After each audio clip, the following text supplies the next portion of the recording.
Louvado seja nosso Senhor Jesus Cristo, para sempre seja louvado. Bom dia, meu irmão, minha irmã. Aqui é o Padre Daniel, da Paróquia de Santana, em São Joaquim e Antônio Carlos. Hoje é dia 23 de abril, domingo. A Igreja celebra o terceiro domingo do tempo da Páscoa e nos convida a meditar o Evangelho de São Lucas, no capítulo 24, versículos de 13 a 35. Naquele dia, o primeiro da semana, dois dos discípulos de Jesus iam para um povoado chamado Emaús, distante 11 quilômetros de Jerusalém. Eles estão desanimados, decepcionados e abandonaram a missão, pois Jesus havia morrido, nada havia acontecido, sem o Mestre não havia mais sentido de seguir em frente. Voltaram para casa. Eles estavam conversando ao longo do caminho sobre tudo o que havia acontecido. Enquanto conversavam e discutiam, o próprio Jesus se aproximou e começou a caminhar com eles. Jesus caminha conosco. Nós é que muitas vezes não percebemos.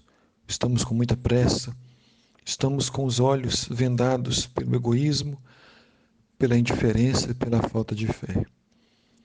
Os discípulos, porém, não viram que era Jesus, pois estavam como cegos e não reconheceram. Então Jesus perguntou: O que ides discutindo pelo caminho? Eles pararam com o rosto triste, e um deles, chamado Cleofas, lhe disse: Tu és o único peregrino em Jerusalém que não sabe o que lá aconteceu nesses últimos dias?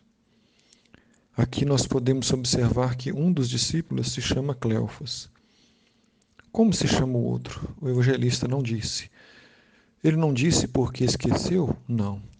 Ele não disse de propósito, não disse porque o segundo discípulo é você, sou eu. Cada pessoa que lê o Evangelho se identifica como discípulo de Jesus, que sofre aquilo que os discípulos de Emaús sofreram: tristeza, desamparo, desilusão, abandono, dor. Todos os sentimentos que nós experimentamos ao longo de nossa caminhada, os discípulos de Emaús também enfrentaram. E por isso nós somos os discípulos de hoje, que caminhamos rumo ao encontro com Jesus. Jesus perguntou: O que vocês estão discutindo? Os discípulos responderam: O que aconteceu com Jesus, o Nazareno, que foi um profeta poderoso em obras e palavras, diante de Deus e diante de todo o povo. Nossos sumos sacerdotes, nossos chefes o entregaram para ser condenado à morte e o crucificaram.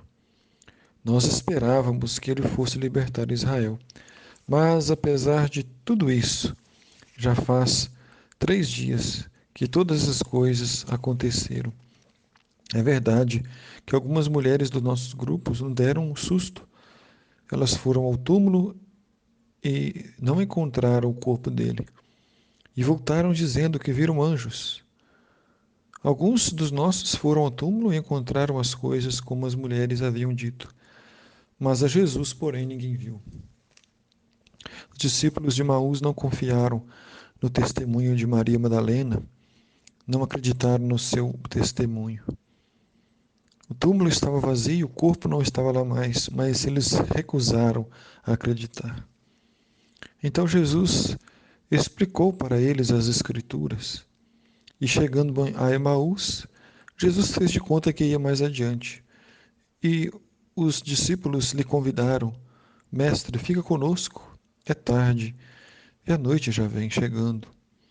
Jesus entrou para ficar com eles. Quando se sentou à mesa com eles, Jesus tomou o pão, abençoou, partiu e o distribuiu. Nisso os olhos dos discípulos se abriram e eles reconheceram Jesus. Reconheceram Jesus na Eucaristia, no partir o pão. Foi longo o processo para reconhecer Jesus.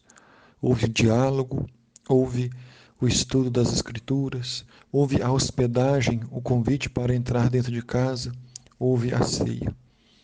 É assim que encontramos com Jesus, na catequese, na liturgia, na vida. E o ápice, o ponto mais importante do encontro é na Eucaristia, no primeiro dia da semana. Por isso nós não podemos nos permitir ficar sem Jesus. E sempre que possível, tendo uma igreja próxima a nós, é preciso incentivar e participar da celebração da palavra, da celebração eucarística, cultivar a nossa vida de oração, pois a nossa oração com Jesus e com a Eucaristia, com a igreja, vai nos fortalecendo na luta contra o mal. Os discípulos voltaram então para Jerusalém e contaram aos apóstolos: Vimos o Senhor. Que nós também possamos testemunhar Jesus, que nós possamos seguir e amar Jesus como centro de nossa vida. O Senhor esteja convosco, Ele está no meio de nós. Abençoe-vos Deus Todo-Poderoso, Pai, Filho, Espírito Santo. Amém.